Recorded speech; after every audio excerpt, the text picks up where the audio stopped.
Hello everyone, हमारे channel पर फिर से आपका स्वागत है। पिछले एपिसोड में हमने जयपुर की खूबसूरती और कलरफुल कल्चर को एक्सप्लोर किया, लेकिन आज हमारी यात्रा होने जा रहा है और भी ज्यादा रोमांचक। हम जयपुर से उदयपुर यानी कि सिटी ऑफ लेक्स की तरफ जा रहे हैं और रास्ते में हम रुकने वाले हैं भारत के इतिहास का एक अनोखे अद्भुत चिराग पर, एशिया का सबसे बड़ा किला चित्तौड़गढ़ फोर्ट। यह किला एक विशाल पहाड़ी पर बसा हुआ है और राजपूत की वीरता, बलिदान और अमर गौरव का जीता जागता प्रतीक है। यहाँ का हर पत्थर भरा हुआ है वीर योद्धाओं की लड़ाई और महान रानियों की कहानियों से। तो तैयार हो जाइए, चलिए हम साथ साथ गुजरते हैं इस शानदार किला की द्वारों से। चलिए शुरुआत करते हैं चित्तौड़गढ़ की इस अद्भुत यात्रा की। चित्तौड़गढ़ पहुंचते पहुंचते शाम को लगभग 4 बज गया था। इस वजह से हम 2 से 3 इंपॉर्टेंट स्पॉट्स नहीं देख पाए, जैसे कुंभ पैलेस और मीरा पैलेस। और अब हम चित्तौड़गढ़ फोर्ट के अंदर कदम रखने वाले हैं। ये सिर्फ कोई फोर्ट नहीं, बल्कि यूनेस्को वर्ल्ड हेरिटेज साइट है और एशिया का सबसे बड़ा लिविंग फोर्ट भी। और यहाँ का एंट्री होती है 7 बड़े दरवाजों से: पदान पोल, भैड़ो पोल, हनुमान पोल, गणेश पोल, जोड़ला पोल, लक्ष्मण पोल और सबसे बड़ा और खूबसूरत राम पोल। ये गेट्स सिर्फ दरवाजे नहीं, बल्कि हिस्ट्री के जीते जागते गवाह है। अभी भी इन पर तलवारों के निशान, कैनन के मार्क्स और डेंट्स दिखेंगे। ये सब प्रूफ है कि यहाँ कभी जोरदार जंग लड़े गए थे। हर गेट के पीछे छुपी है एक कहानी, वीर योद्धाओं की शौर्य की गाथा, रानियों की बलिदान और उनके अमर गौरव। जैसे ही हम इन गेट्स के थ्रू गुजरते हैं, महसूस होता है कि ये फोर्ट सिर्फ पत्थर का नहीं, बल्कि वीर योद्धाओं की शौर्य और राजपूताना की हिम्मत की गवाह है। हर कदम पर आपको लगेंगे कि आप हिस्ट्री के बीच चल रहे हैं और इन शानदार दरवाजों के अंदर घुसते ही आपको महसूस होगा कि ये सिर्फ एक किला नहीं, एक कहानी है जो आज भी जिंदा है। तो चलिए आगे बढ़ते हैं और एक्सप्लोर करते हैं इन दरवाजों के राज और कहानियां।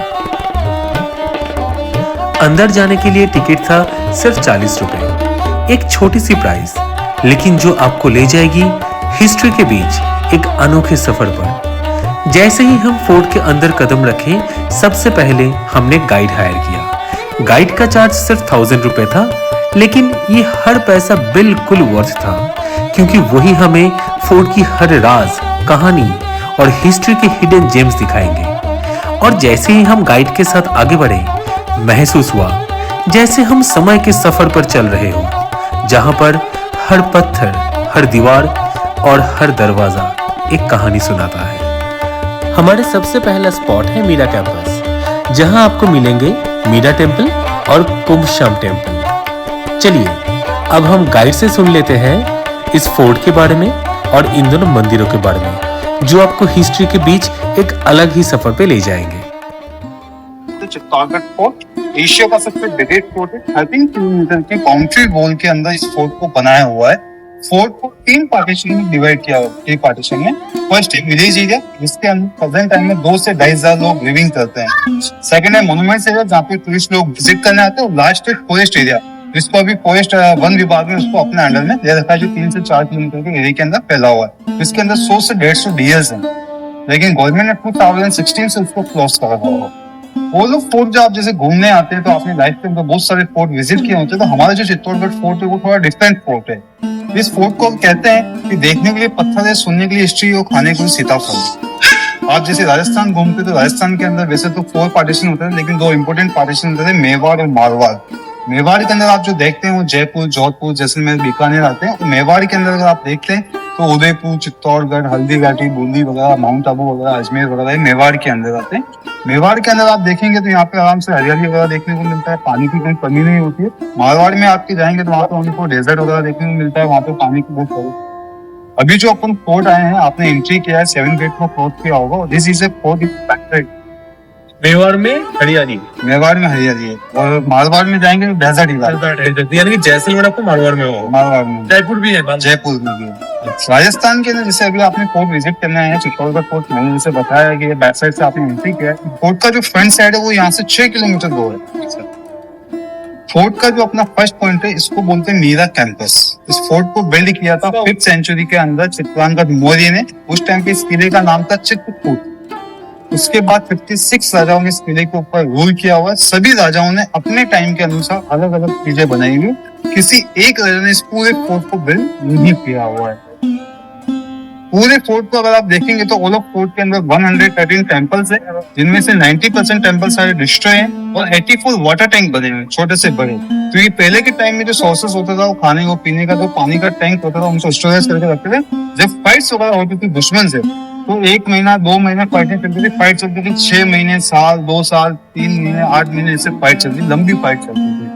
तो दीवारें जो होती थी, गेट वगैरह सारे क्लोज होते थे, अंदर खाना पानी होते थे, जिससे खाने की कोई कमी नहीं हो, इसलिए इसके सारे पॉइंट्स वगैरह बने हुए हैं। लेकिन बहुत बार जब फाइट होती थी या ऐसे टाइम पे फाइट होती थी जब बारिश नहीं होती थी या गर्मी का टाइम होता तो पॉइंट्स वगैरह के अंदर पानी खाली हो जाता था, जिससे बहुत सारे राजाओं को कॉम्प्रोमाइज करके किले के गेट खोलने पड़ते थे। ये जो अपन फोर्ट विजिट करने आए हैं, इस फोर्ट को जैसे मैंने बताया 5th सेंचुरी के अंदर बना था। 5th सेंचुरी से लेके 8th सेंचुरी जिसमें जितने भी राजा थे वो सब सूर्य मौर्य साम्राज्य काल के राजा थे।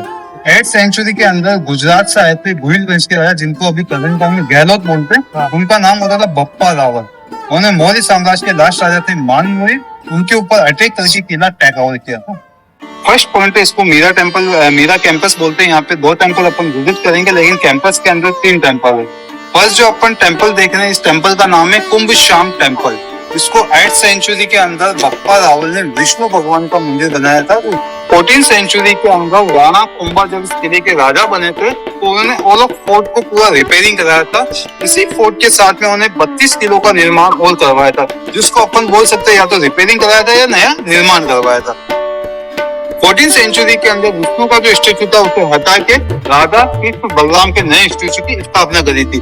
मंदिर का जो आप आर्किटेक्चर देखेंगे वो 3 तरीके से, फ्रंट साइड से देखेंगे आप गुजरात के सोमनाथ टेम्पल जैसा है, और साइड से अगर आप देखेंगे तो उड़ीसा का जगन्नाथ का टेम्पल है, और अगर आप राइट साइड से देखेंगे तो महाराष्ट्र के अंदर एक टेम्पल है त्र्यंबकेश्वर टेम्पल, उस साइड से आपको देखने को मिलेगा। जब अलाउद्दीन खिलजी ने चित्तौड़गढ़ फोर्ट पर अटैक किया तो उनका मकसद था रानी पद्मिनी को हासिल करना, लेकिन रानी पद्मिनी ने अपनी हिम्मत और राजधर्म का सहारा लेते हुए अपने जौहर के साथ अपना गौरव बचाया और खिलजी का यह सपना अधूरा ही रह गया। गुस्से में अलाउद्दीन खिलजी ने इस मंदिर की सारी मूर्तियों को खंडित कर दिया, जो कि आज भी यहाँ दीवारों में दिखाई देते हैं, और हिंदू धर्म के अनुसार खंडित मूर्तियों की पूजा नहीं की जाती। फिर समय के साथ जब महाराजा कुंभ यहाँ के राजा बने तो उन्होंने इस जगह की खंडित मूर्तियों को हटाकर मंदिर में राधा कृष्ण और बलराम की मूर्ति स्थापित की। कहते हैं कि मीराबाई बचपन से ही कृष्ण की पूजा करती थी, उन्हीं को अपना हस्बैंड मानती थी। यहाँ शादी होके आई तो उसके हस्बैंड ने मंदिर बना के दिया, इस मंदिर के अंदर आप पूजा पाठ भजन कीर्तन वगैरह करिए। शादी के 6 साल बाद उनके हस्बैंड की किसी बीमारी की वजह से डेथ 1525। मीराबाई विधवा हो चुकी थी। मीराबाई को उनके जो ब्रदर इन लॉ थे विक्रमादित्य, जिसको हिंदी में देवल बोला जाता है, उन्होंने मीराबाई को बहुत सारा कन्विंस किया कि आप कृष्ण की भक्ति न करो, आप सूर्य की भक्ति करो, क्योंकि अपन सूर्यवंशी राजा है। जब मीराबाई नहीं मानी तो मीराबाई को 2 बार मारने की कोशिश करी। फर्स्ट टाइम जो दूध का खीर बनता है उसके अंदर जहर डाला गया, मीराबाई ने कृष्ण की मूर्ति को भोग लगाया और जहर को पिया, जहर अमृत में कन्वर्ट हो गया। सेकंड टाइम जो माला की टोकरी होती थी उसके अंदर स्नेक रखा गया, स्नेक को मीराबाई ने टच किया और कृष्ण की मूर्ति में डाला तो फ्लावर में कन्वर्ट हुआ। यहाँ से परेशान होते हैं, सबसे पहले अपने मदर के घर के लिए मेट था, वहां पे कुछ दिन रुकी, वहां मन नहीं लगा तो 4 धाम की यात्रा करते हुए द्वारिकाधीश चली गई। इस कृष्ण की पूजा करती थी, मूर्ति को भी अपने साथ ले गई। प्रेजेंट टाइम में जो आप मीराबाई के मंदिर में स्टेचू देखेंगे, ये 2002 के अंदर एमपी बिरला सीमेंट फैक्ट्री का आपने नाम सुना होगा, चित्तौड़ के अंदर एक बहुत बड़ा प्लांट है, उसकी मालकिन ने कोलकाता से मार्बल स्टोन का 2 स्टेचू बनाया था कृष्ण और मीरा का, उसकी यहाँ पे स्थापना कराई थी। उसी मंदिर के सामने छोटा सा छतरी देखने को मिलेगा, तो मीराबाई के गुरु होते थे संत रविदास, उनके फुटप्रिंट देखने को मिलेंगे।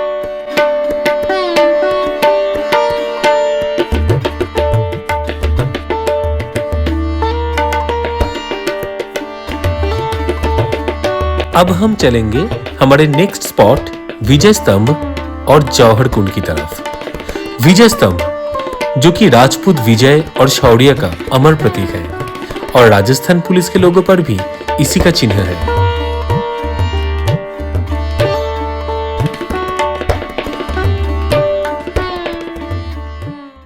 फर्स्ट जो इस फोर्ट का जो पार्टीशन है वो है विजय स्तंभ।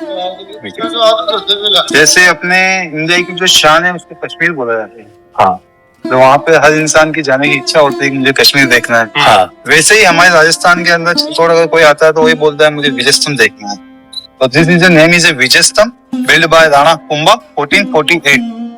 कंप्लीट होने में इसको 10 इयर्स लगे थे। 90 लाख रुपीस यूज किया गया था उस टाइम में 1448 के 1448 में स्टार्ट हुआ था। 1458 में ये कंप्लीट हुआ था, मतलब 10 इयर्स में। इसका जो हाइट है वो 122 फीट इसका हाइट है। 157 स्टेप बना हुआ चढ़ने के लिए और 9 स्टोरी का इसको बना रखा है। इसको 5 इयर्स पहले कोविड की वजह से इसको क्लोज कर दिया है। बाकी आप पहले 8 मंजिल तक ऊपर तक सेकंड लास्ट तक जा सकते थे। इसको बिल्ड किस लिए किया गया था? राणा कुंभा ने 14th सेंचुरी के अंदर 2 स्टेट के ऊपर हमला किया था, मालवा और गुजरात। मालवा, जिसको प्रेजेंट टाइम में एमपी बोला जाता है, उसके राजा होते थे महमूद खिलजी और गुजरात के राजा होते थे अहमद शाह। इन दोनों ने मिलकर राणा कुंभा के ऊपर अटैक किया। राणा कुंभा ने इन दोनों को हराया। इतनी बड़ी जीत हुई थी। उस युद्ध का नाम था सांगानेरी का युद्ध। कंप्लीट होने के बाद जब यहाँ पे आए तो जो मिनिस्टर्स वगैरह थे उन्होंने बोला कि इतना बड़ा जीत हुआ तो विजय की याद में कुछ बनना चाहिए, तो दीदी विजय स्तंभ। कहते हैं कि इसकी जो मूर्तियां हैं बाहर आर्किटेक्चर देखेंगे, हिंदू धर्म के अनुसार सारी मूर्तियां जो है डेकोरेट की हुई है। छोटे से छोटे पत्थर के ऊपर भी उन्होंने डिजाइन किया हुआ है। और सामने जो मंदिर हमें दिख रहा है वो है समाधीश्वर टेम्पल। इसका नाम काफी इंटरेस्टिंग है। कहा जाता है कि पुराने समय में अगर राजा महाराजाओं को कोई भी बड़ी समस्या होती थी तो उसका समाधान उन्हें यहीं पर मिलता था, इसलिए नाम पड़ा समाधीश्वर। और दूसरा कारण, ये मंदिर एक पुराने शमशान के ऊपर बना हुआ है, इसलिए इस मंदिर का नाम है समाधीश्वर टेम्पल। आपको यहाँ पे 3 फेस देखने को मिलता है, जो 9 फीट के जो पत्थर है उसके ऊपर ब्रह्मा, विष्णु, महेश। इंग्लिश में बोलते GOD, God, generator, operator, destroyer. Hindi में बोलते जन्म देने वाला, पालने वाला और मारने वाला। मंदिर का जो आर्किटेक्चर आपको सेम देखने को मिलेगा, पीछे से उड़ीसा जैसा, आगे से सोमनाथ जैसा।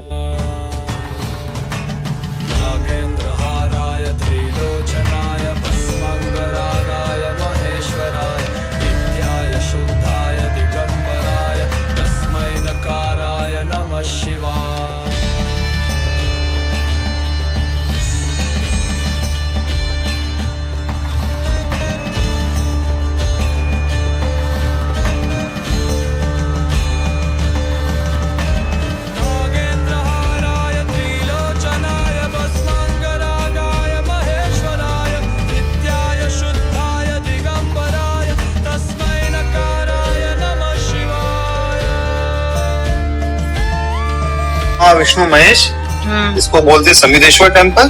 ब्रह्मा हमेशा कमल के फूल के ऊपर बैठे रहते हैं। तो मंदिर का जो नीचे से आर्किटेक्चर बना हुआ कमल के फूल का आकार का बना हुआ है। मंदिर को कोई बुरी नजर नहीं लगी, इसलिए ड्रैगन फेस लगाया गया है। This is a dragon face, वही वजह से बना, जिसको हिंदी में राक्षसी मुंह बोलते हैं। अभी के टाइम में जैसे अपन मेमोरी सेव करते हैं गूगल में, हार्ड डिस्क में, पेन ड्राइव में सेव करते हैं, ये उस टाइम पे राजा महाराजा का मेमोरी सेव करने का तरीका होता था, जो अपने पैलेस के बाहर, टेम्पल के बाहर आर्किटेक्चर बनाते थे।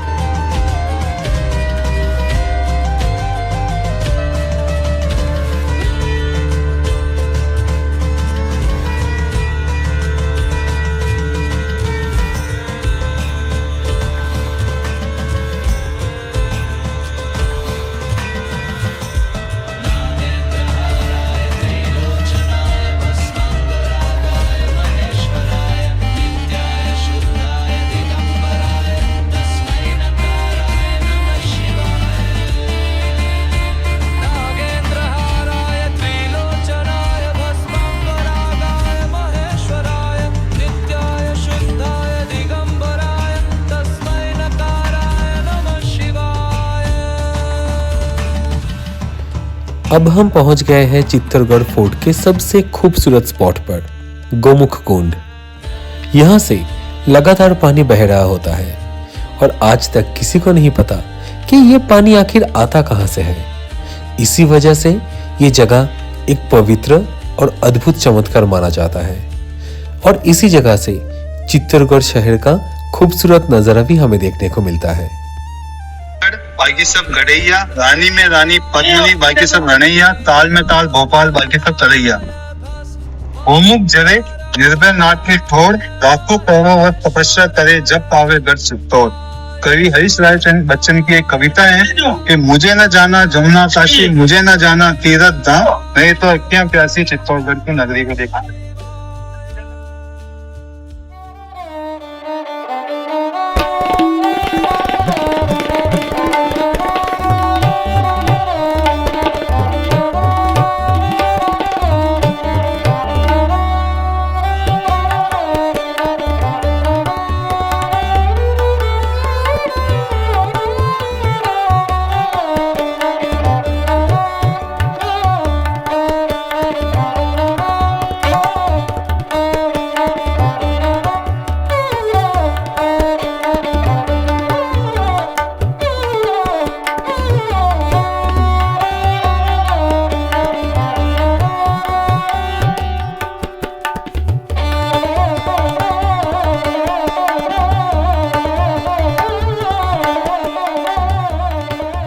चित्तौड़गढ़ ने 3 बार जौहर देखा और हर बार राजपूत रानियों ने अपने इज्जत और स्वाभिमान की रक्षा के लिए अपने प्राण अर्पित किए। पहला जौहर 1303, जब सुल्तान अलाउद्दीन खिलजी ने चित्तौड़गढ़ पर हमला किया और राणा रतन सिंह शहीद हुए, तब रानी पद्मिनी के नेतृत्व में 16,000 राजपूत रानियों ने जौहर किया। ये चित्तौड़ की इतिहास का सबसे प्राचीन और दर्दनाक पन्ना माना जाता है। दूसरा जौहर 1535, गुजरात के सुल्तान बहादुर शाह के हमले के दौरान रानी कर्णावती ने फोर्ट की रक्षा की। मदद देर से पहुंची और चित्तौड़ घिरने से पहले हजारों रानियों ने फिर से जौहर किया। तीसरा जौहर 1568, जब अकबर ने चित्तौड़ को घेरा। युद्ध 8 महीने तक चलता रहा। इस दौरान जयमल और पट्टा ने सेना का नेतृत्व किया। जब दोनों योद्धा शहीद हुए, जीत की कोई संभावना नहीं रही और रानी फूल कनवार के नेतृत्व में तीसरा जौहर हुआ। आज भी जौहर कुंड इस फोर्ट के अंदर मौजूद है, जहां ये तीनों महाबलिदान की स्मृतियां हमेशा के लिए अमर हो चुका है। चित्तौड़गढ़ का हिस्ट्री हमें याद दिलाता है कि honour and self respect Rajput परंपरा का मूल है। हमारा नेक्स्ट स्पॉट है चित्तौड़गढ़ तथा राजस्थान का सबसे historic and iconic palace Padmini palace. एक ऐसी जगह जहां ब्यूटी, प्राइड और सैक्रिफाइस की अमर कहानियां छुपी है। यह पैलेस पूरी तरह से जल से घिरा हुआ है, एक stunning example of Rajputana architecture. और यही रानी पद्मिनी जी का निवास स्थान था, जिन्हें उनकी बहादुरी और मर्यादा के लिए पूरे मेवाड़ में सम्मान दिया जाता है। चित्तौड़गढ़ पर जब हमला हुए, रानी पद्मिनी और हजारों राजपूत रानी ने जौहर का महाबलिदान दिया अपनी मर्यादा और स्वाभिमान की रक्षा के लिए। आज भी ये महल राजपूत वीरता और अमर परंपरा के जीता जागता प्रतीक है। उस समय इस जगह पर मीटिंग और चर्चाएं होती थी। अब हम चलते हैं एक और आइकॉनिक जगह की तरफ, जो रानी पद्मिनी जी का समर पैलेस यानी जल महल हुआ करता था। बोलते हैं रानी पद्मिनी का लैक पैलेस। ओल्ड टाइम के अंदर, पहले के टाइम में एसी कूलर फैन नहीं होता था, पानी की दीवार ठंडी रहती थी, इसलिए रानी पद्मिनी यहाँ रहती थी। इसको समर पैलेस भी बोलते हैं। गर्मी के 4 महीने रानी पद्मिनी यहाँ रहती थी। आपने कहीं सुना होगा कि अलाउद्दीन खिलजी ने रानी को शीशे में देखा, मिरर में देखा। This is a fact story. Alauddin Khilji ने कभी रानी को नहीं देखा था। 16th सेंचुरी में मलिक मोहम्मद जयसी ने एक ग्रंथ लिखा था, पद्मावत। ये एक काल्पनिक कथा थी जिसमें दिखाया गया कि अलाउद्दीन खिलजी ने रानी पद्मिनी को सिर्फ शीशे में देखा था। बाद में लोगों ने इस फिक्शनल कहानी को हिस्ट्री समझने शुरू कर दिया और इसी कहानी के आधार पर जब जवाहरलाल नेहरू 1952 में चित्तौड़गढ़ आए थे, तब उन्हें ये कंसेप्ट समझाने के लिए पद्मिनी महल की छत पर 4 मिरर लगाए गए। सच यही है कि खिलजी ने कभी रानी पद्मिनी को देखा ही नहीं था। जो भी लिखा गया वो इमेजिनेशन का हिस्सा था। उस जमाने में पर्दा प्रथा होती थी, इसलिए यहाँ इन हुक्स पर हर जगह पर्दा लगाए जाते थे। ये हिस्सा कभी रानियों का शॉपिंग कॉम्प्लेक्स हुआ करता था। अंदर दासियां हमेशा मौजूद होती थी और जब भी रानी यहाँ से गुजरती तो वो सम्मान और शान के साथ फूल बरसाकर उनका स्वागत करती थी।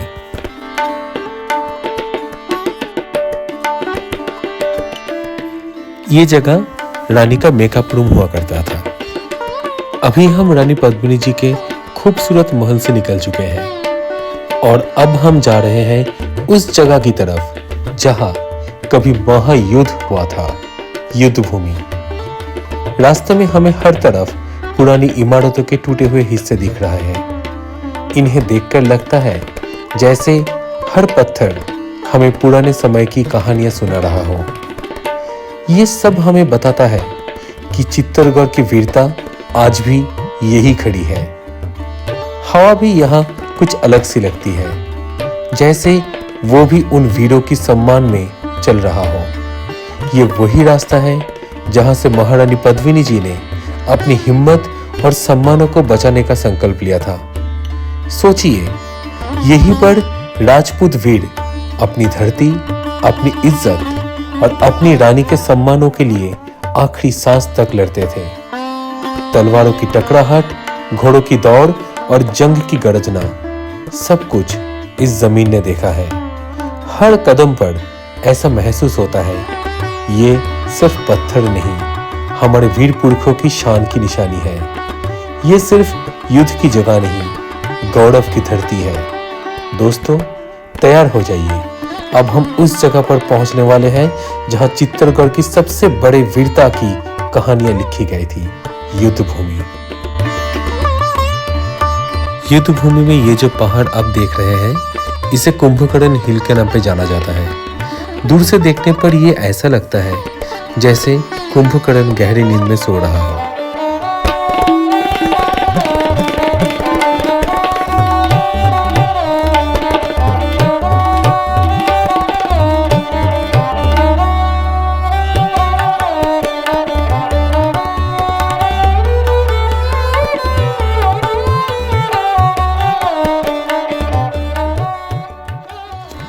ये जो गेट आप देख रहे हैं, यही इस फोर्ट का मेन फ्रंट गेट हुआ करता था और इसे सूरज पोल के नाम से जाना जाता है।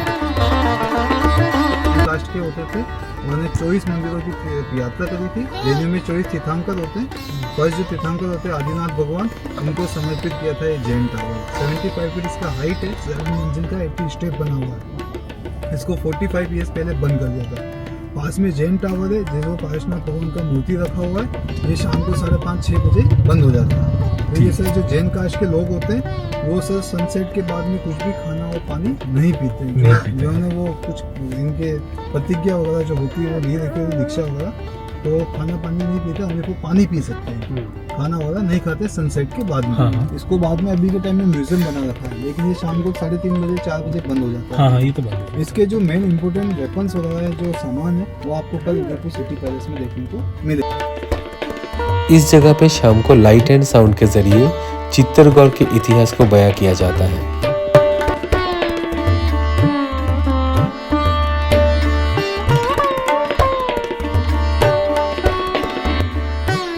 रात में यहाँ से पूरा चित्तौड़गढ़ एकदम अलग और खूबसूरत नजर आता है। चित्तौड़गढ़ फोर्ट का एडवेंचर पूरा करते करते रात हो गया। अब हम निकल रहे हैं उदयपुर, सिटी ऑफ लेक्स की तरफ। रात के अंधेरे में गाड़ी के हेडलाइट से रास्ते चमक रहे हैं और हर मोड़ पर नए नजारे और एक्साइटमेंट का मजा है। ये सफर सिर्फ डिस्टेंस कवर करना नहीं, ये एक नई कहानी एक्सप्लोर करने का एडवेंचर है। हर शहर, हर गली और हर लेक हमें कुछ नया दिखाने वाला है। तो चलिए दोस्तों, रात की रोशनी में हमारी गाड़ी आगे बढ़ रही है एक और नई कहानी, एक और नया इतिहास देखने के लिए।